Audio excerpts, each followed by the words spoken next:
Conrad Steiner, Doctor of Medicine. Tonight's story is the second and concluding part of our case history titled The Reach of a Giant. Guardian of birth, healer of the sick, comforter of the aged.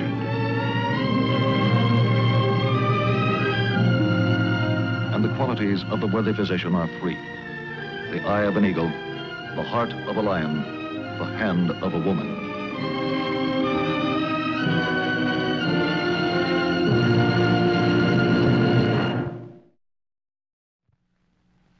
Our actual case history tonight is in the field of orthopedics, the science of the human bone structure.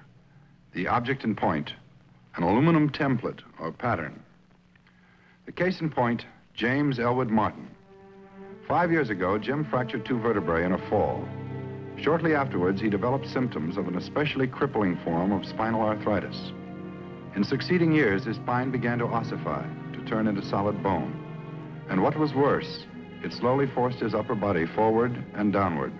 The year before that tragic fall, Jim Martin had married the girl with whom he had been in love since high school days. And through the painful 3 years that followed the accident, Jim had the love and support of his wife, Edith. But as the disease progressed and the deformity became worse, Jim insisted that his wife leave him and find a new life of her own.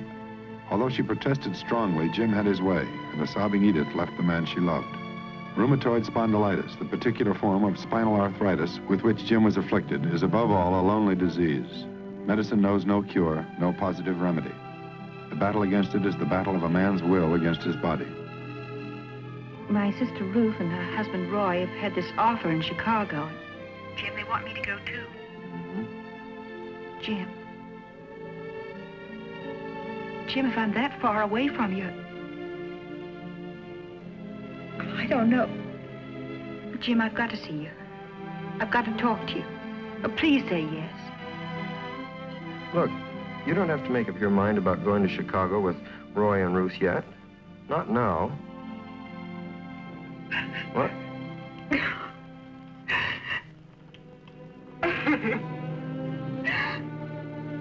Oh, no, Edie, please. Look, I promised you I'd beat this thing. That's one promise I'm going to keep. Well, that's better. I'm sorry, Jim. Sorry. Okay, honey. Take care of yourself. All right. Bye. All right, goodbye.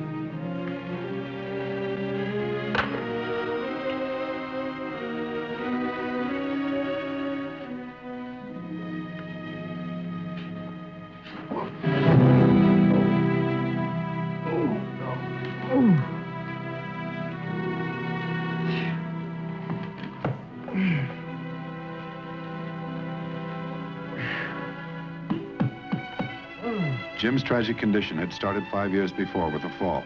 It took another fall to begin his perilous journey back to happiness. Jim Martin was not to make the journey alone. A few weeks after he fell, and after a careful examination in the hospital, Jim's personal physician referred him to 2 doctors, both orthopedic surgeons, Dr. David Milton and his associate, Dr. Tim Lawrence. Jim's future was in their hands. Interesting, isn't it? Interesting. I've never seen anything like it. Who is it? Dr. Herder's referral. I think he was with Sanford before that. Martin, Jim Martin. Well, is he showing up? Yeah, tomorrow, 10 o'clock. Let's take another look at it. Okay, go ahead. Jim Martin's second fall caused another fracture in his spine, in the 12th dorsal vertebra.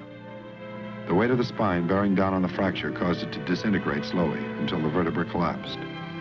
The forward curvature of Jim's deformity increased 20 degrees. He was in a state of dangerous exhaustion, and finally his will could fight no longer.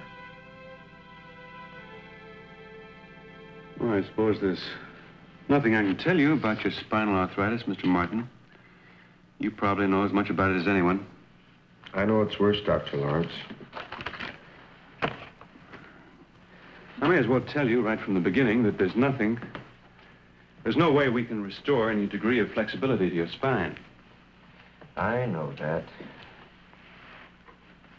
Is Mrs. Martin outside? Hmm? If she is, I think she should be in on this. No. My wife left me years ago. That is, I asked her to. She isn't there. Well, there are some things we can do, Mr. Martin. Two things, in fact. First, I can put you in a cast, which will completely immobilize your torso and eventually would relieve some of the pain. What's the other?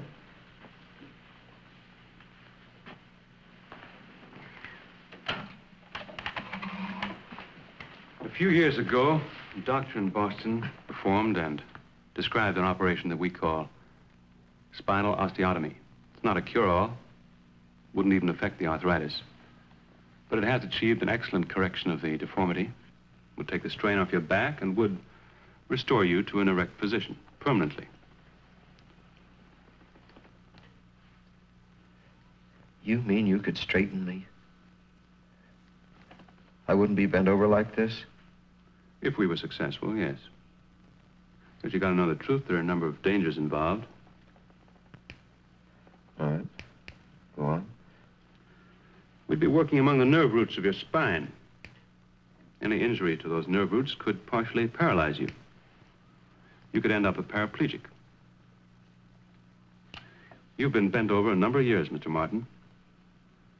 There's no telling what might happen to your internal organs and your circulation if your body was suddenly straightened. And there's always the danger of extreme shock due to the rupture of a blood vessel. You trying to tell me I might die, Dr. Lawrence? Is that it? Yes. That possibility always exists at surgery.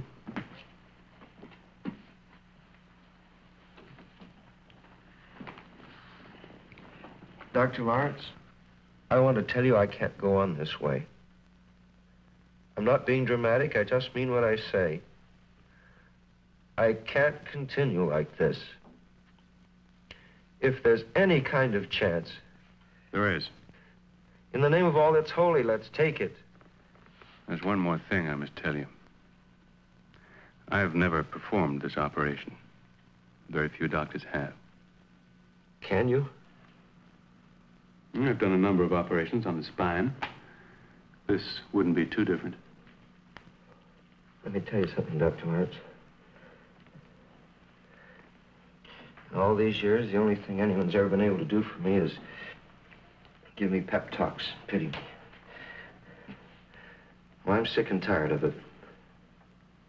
I sent my wife away because I couldn't stand to be pitied. I want people to level with me. Okay, you've leveled with me.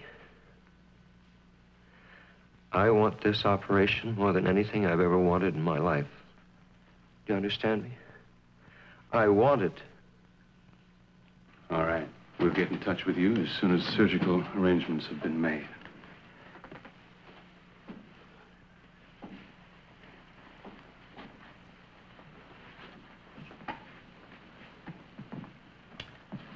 All right, Mr. Martin.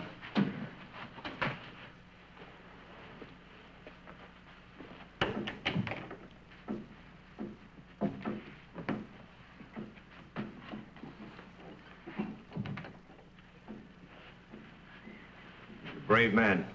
Yeah.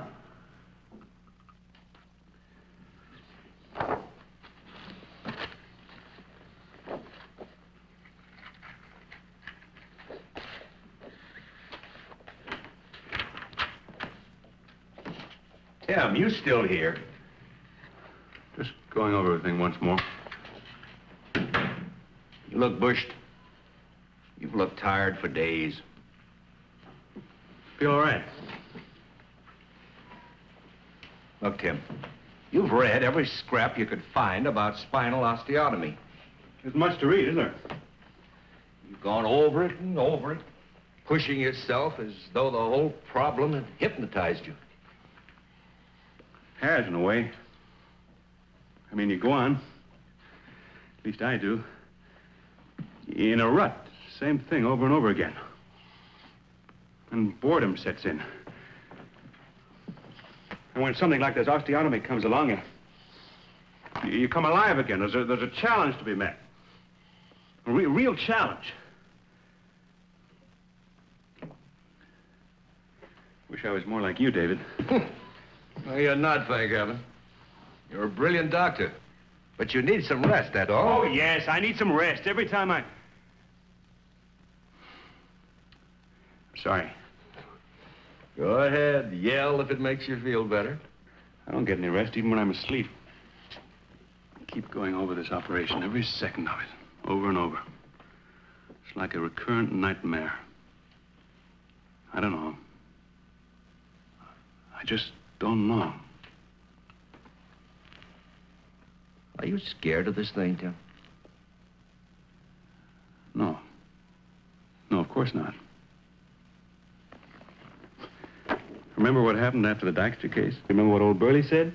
Yes, he said you didn't have a nerve in your body when you operate. Yeah. And it impressed a lot of people, Tim. That's funny. That's very funny. I know what's the matter with you. You're like Martin. He's sick with one disease, and you're sick with another. Yeah, what? Genius. Shit. I suppose with some people, this kind of gift is a blessing. With you, it's as much a curse as it is anything else. It drives you and uses you until the problem is licked. And when it's licked, it tosses you aside. But to you, it's a way of life. And no matter what anybody said, you couldn't change. Not even if you wanted to. You're a slave to your own brilliance. I admire you. I'm even a little awed by you. And I pity you too, Tim.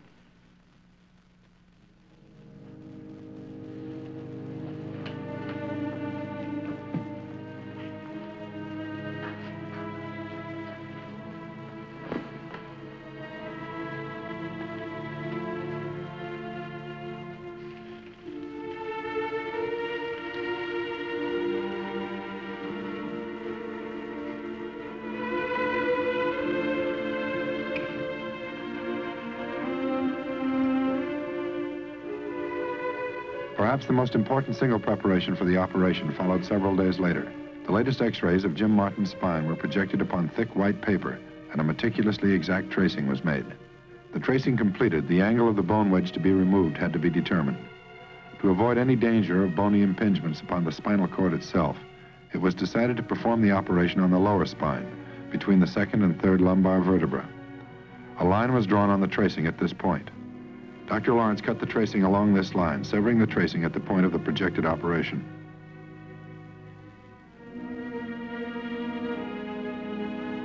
Next, two halves of the tracing were slowly and carefully rotated. In essence, this caused the trace drawing of the curved spine to become straightened. When the maximum safe correction was attained, another line was drawn. An angle now evident consisting of a line angling from the posterior surface of the spine forward to the dura mater, or nerve covering, at a sharp angle. The angle measured 60 degrees. Therefore, if a wedge of bone measuring 60 degrees was to be removed from between the patient's second and third lumbar vertebra, and the upper and lower arms of the spine forced posteriorly until the cut edges of the spine met and closed, the spine would straighten out to the degree calculated here. Improvisation. In this case, a pattern was needed. An aluminum template was cut to a specific size and an angle of 60 degrees. It was to be used to check the accuracy of the bone removal during the course of the actual operation. After determining the exact area for the osteotomy, the template is placed indicating the bone to be removed.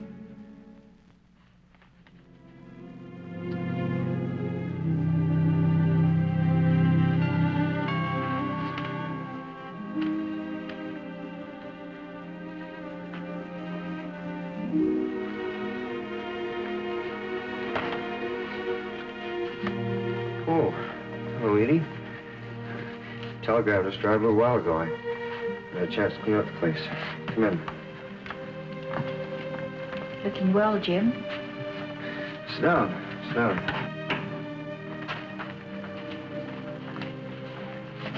I'm sorry to drop in so suddenly. It's about Roy. Hmm? Decided about Chicago, huh? He's going. leaving in about 5 or 6 weeks. You going with him? I don't know. That's what I had to see you about. Don't you want to go? Jim, I'm your wife. I want to come home. Edie, this thing isn't getting any better. It's worse. Worse than it was 2 years ago. Jim, you need somebody now more than ever. Maybe you need some. Maybe in Chicago you know, sudden break. Jim. Why do you think I asked you to leave me? I want you to have a life with someone that you don't have to be ashamed of. I'm not ashamed of you. Suppose something happened to me, then where would you be? What could happen? Like I died. Well, it could happen. Bend over like this, not see a car. It could happen. You mean you want me to go to Chicago with Ruth and her husband? Might as well say goodbye to our marriage.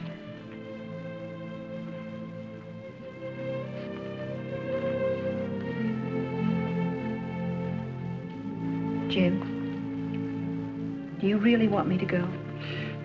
Look, Edie, I'm going to beat this thing. I swear I am. All I need is just a little more time. Roy's leaving in a month. All right, a month then. Make it a month. Let's give ourselves just this much longer. But why now? Why all of a sudden a month? Jim, what's happened? What are you going to do? Edie, will you believe in me just a little longer? Trust me? I've got to do this thing myself. Jim, if only... Oh, darling. Edie, you better go now. You better go on back to your sister. All right, Jim. All right.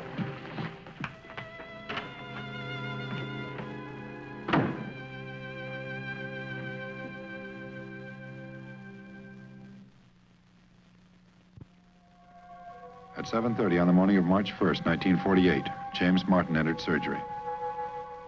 How do you feel, Jim? Floating. Positioning of the patient upon the table for a spinal osteotomy is of supreme importance. Since the forward curvature of Martin's spine was so severe he could not lie on his stomach, he was placed on his right side. The incision is made. The skin, fascia, and muscles are stripped from the spine for a distance of about 6 inches. The bony spine is laid bare. At this point, the complete ankylosis of the spinal column is demonstrated. There is no posterior segmental separation. Transfusions of whole blood were administered as the surgery continued. In addition, other drugs were administered intravenously to ensure the patient's withstanding the shock of surgery. Once the bone is exposed, the actual osteotomy begins. Using an osteotome, a bone chisel, and a mallet, the infinitely painstaking chipping away of the fused bone from the nerve roots. The nerve roots are completely surrounded and trapped in the abnormally formed bone. One slip of the chisel might mean permanent division of the nerve itself. Dr. Frank's familiarity with the position of the nerve roots is of great importance at this stage of the operation.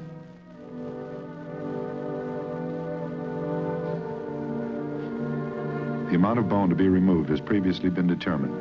That amount, and only that amount, must be excised. If a lesser amount is chipped away, correction will be incomplete, and the patient will remain bent forward. If too much is taken out, overcorrection will result, and the patient may be bent over backwards, his eyes permanently fixed on the sky.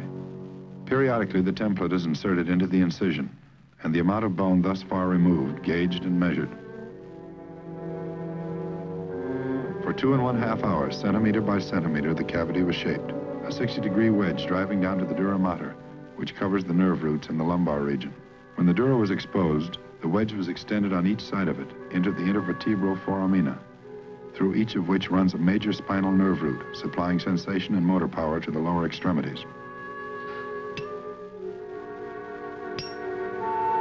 Finally, the exact amount of bone had been removed. The aluminum pattern exactly fitted the cavity of the patient's spinal column. 1/2 of the diameter of the spine had been removed. Still intact was the anterior or forward portion of the spinal column, made up of the vertebral bodies and 2 ligaments, one lying directly in back of the vertebra and in front of the spinal cord, the other lying in front of the vertebral bodies. forcefully bending the spine backward tears the anterior or forward ligament. Additional force then tears the vertebral bodies apart. This action will close the wedge-shaped defect in the back part of the bony spine. With the rupture of these ligaments, paralysis of the intestines takes place.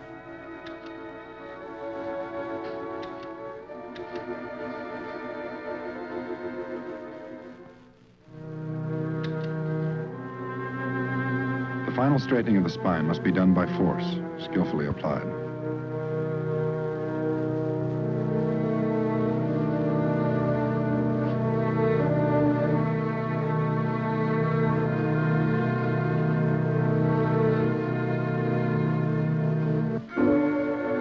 With agonizing slowness, the long frozen spine gave way. Ligaments stretched, ruptured, gave way. Cramped organs moved into a suddenly altered abdominal cavity. Slowly, the cavity which had been chiseled into the spine disappeared. The edges of bone came together. And there on the operating table, Jim Martin took on the appearance at last of an erect man.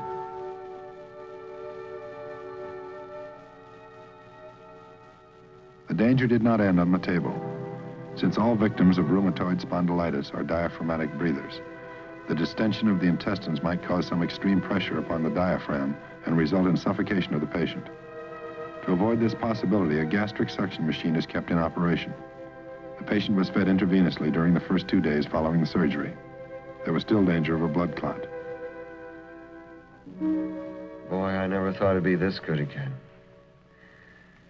Such a little thing could mean so much.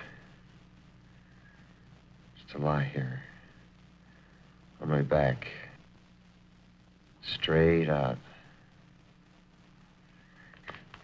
Better keep an eye on me, Doc. I'm liable to float right off the bed.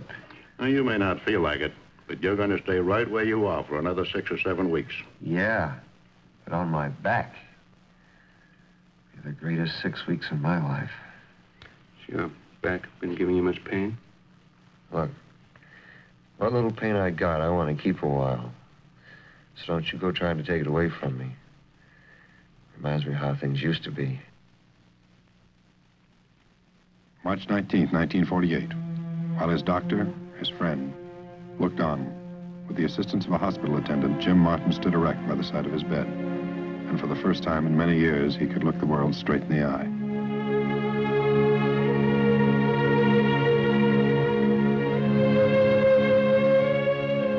Wish Dr. Lawrence could be here. I'd like to thank him. Well, he's busy right now, but you'll see him. You'll be coming into the office for the next 6 months. Yeah. How long do I have to be in the straitjacket? Oh, about 5 months. Until the fusion of the osteotomy site takes place again. Oh, good. Caught you in time. I was afraid you might have gone. No,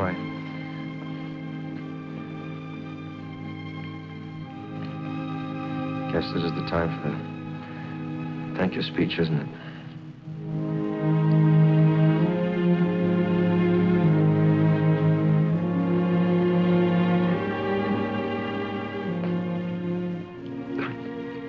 Don't try to say anything. I want you to know that in more ways than you'll ever understand, I'm the one who's grateful. Thank you. Ready? Oh, I called your physician, Dr. Hurley. He's got somebody to take care of you at home. Thanks. Drive you home, Jim? And so it was that on a May morning, the final gun of the battle sounded.